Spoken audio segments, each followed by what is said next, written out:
真攻略从不漏球啊！大家好，我是赛季之前呢说这个赛季不会刷军帽主副末日，然后赛季开始到现在已经又刷了1000多把，结果还是没有主副和末日的琉璃。那没有主副的话呢，纯冲锋的体验还是不太好，所以我们这期视频还是分享一下先主锤的技巧，就是包括呢本赛季暴雪又新增的暗改对野蛮人的影响。开局呢，各位朋友看见的11万血的巅峰盘，还有突刺锤跟旋风锤的差异。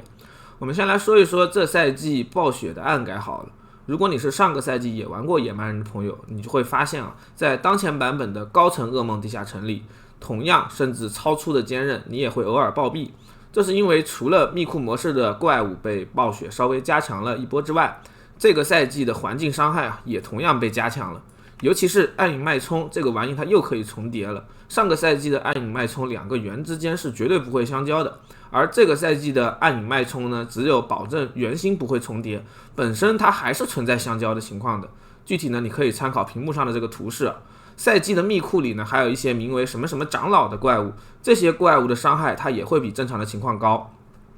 以上情况的改动呢，对开荒阶段的影响比较大，对成型的野蛮人就影响比较小了。这是因为暴雪在这个赛季还改动了血量的算法。我们都知道，装备和巅峰的百分比生命加成，它们都是互相独立的。比如说衣服的2个4%血的红宝石提供的增益就不是8%，而是 1.04 去乘以 1.04。这种叠层算法下呢，你的百分比生命拿得越多，它的收益就越大。如果你跟本期分享的巅峰加点一样，尽可能的多在装备上找百分比血量，我们是可以做到接近3倍的生命值收益的。但此前呢，这些词条是无法影响到我们装备上的固定生命点，这就导致在中后期有了主副跟末日之后，你再去出百分比血量，收益就不算太高了。而暴雪在第3赛季里改动了压制的算法，它把血量和强固给的额外压制伤害减半了，但同时呢，也改变了生命值的算法，让装备上的固定生命值也能享受百分比的增益。这就导致多拿血量的巅峰给我们带来的生命值收益近乎是翻倍甚至更多了。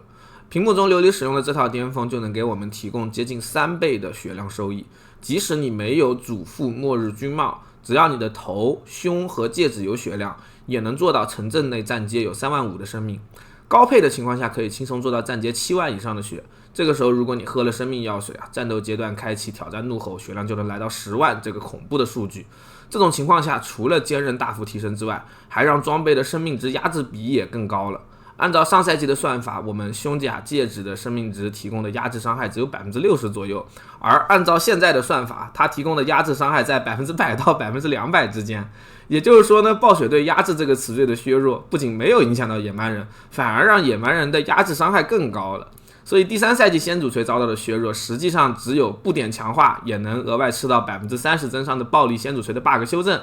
所以屏幕中琉璃这套巅峰就是在不影响雕纹和传奇节点的情况之下，尽可能的多找了额外的百分比生命。具体的点法大家可以从这个链接看。需要注意的就是，就算我们的巅峰里拿了流血减伤还有血怒节点，实战中我们对流血的要求也是接近于无的。流血减伤呢是必经之路，只能这样拿，而血怒我们更多的是要它提供的增伤转化。最后就是旋风和突刺锤的区别这个赛季琉璃分享的构筑里，除了必带的冲锋之外，还有突刺跟旋风的区别。冲锋这个技能呢，在赛季后期的先主锤构筑里可以当做加强的鲜血变身，它可以只有1到3秒的冷却实现长效的位移，还能高效的触发我们的迪伯特裤子回蓝和增伤，配合被动还能提供接近永久的狂暴，再加上其他的技能，我们实际上就只有一个技能空位了。这个空位如果你选择带突刺的话，好处就是它也是一个位移，同时呢它也是一个回怒技能，可以提供额外的怒气。而且这样子的锤子是更适合写鼠标红的，直接突刺锤子无脑按就好了，把它放在左键还能实现用红打怪加拾取。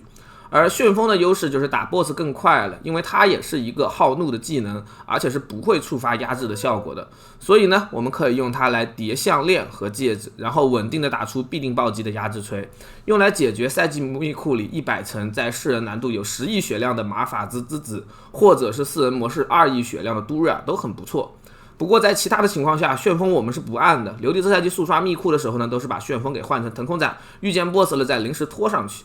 那么以上就是这一期视频的全部内容了，我是还要继续坐牢刷主副和末日的琉璃，就让我们下期视频再见吧。